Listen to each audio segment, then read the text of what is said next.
written down?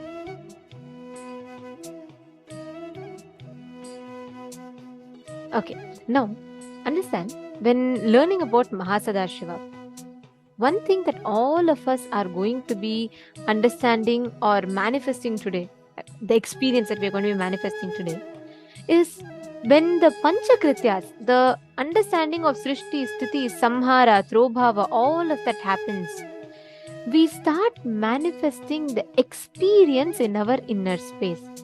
Means, when you realize that you are the creator, you are the sustainer, you are the rejuvenator, you are the person who puts and pulls out of delusion, and you are the person who liberates, when that becomes an experiential understanding, you will start having the kind of a confidence you will have in life over the obstacles or problems that is created in you will be phenomenal. Like, you will be able to manifest life completely different in a way where you will have a breakthrough in the way you perceive, cognize, experience that reality. Ma Geetanjali Khanna is saying, Ma, I feel there's an individual independent energy. I have experienced it. Who knows? I will see or face it after death. But as Swamiji's words go, I will aspire for Shivatva or just enjoy rebirth. Ma Geetanjali, you should know, at the end of the life, Swamiji will give you a choice. You can choose to be born and you can choose to merge into Paramashiva. And whatever cognitions you ferment now, see, at the time of death, you will not have your logic working. Your logic will fail by then, which means you will not have some intelligence in you which will say, hey, you know what, you should make this choice. Probably no. It will just, nothing will work. It will just go as per that moment what you choose, you will go with the flow of that. So at that time, whatever you choose, that's what you will manifest.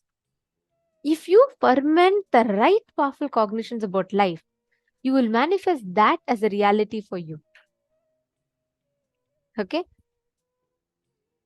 So today, the power we are all going to be manifesting is the power of consciousness over matter, which means by your conscious will, you being able to move the matter in front of you. When you bring the conscious will, when you manifest the experience, oneness, Paramadvaita, the way you experience the reality will be very different.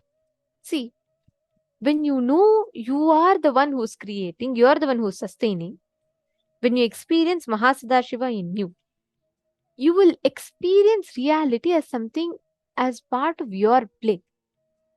Like, for example, let's say you are making a drawing or you are writing something.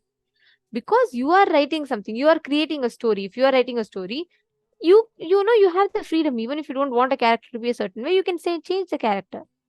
Same way, the whole life, when you realize it's your creation, you will know anytime you want, you can change it. That is why we are manifesting the power of consciousness over matter now. Okay. So what we are going to be doing is, I request every one of you to please bring a cup of water. You're going to be putting a blade of grass or a rice grain in it. You're going to be manifesting the power of consciously moving the blade of grass as per your will. Okay, so keep the needle or something, it should float in the water. It should not be something that's sinking. Keep it floating in the water. You're going to be moving that object as per your will. Typically, we have to put our hand to move it, right? But right now, just through your will, without the physical contact, you're going to be moving that object. Catching it? Come on, please place a cup of water. I request all of you to chant the Mahavakya. Let us start the manifestation. Please sit straight. Paramashivoham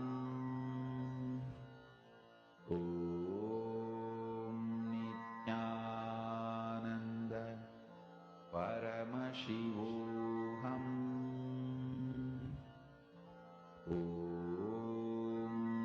Nithyananda Paramashivoham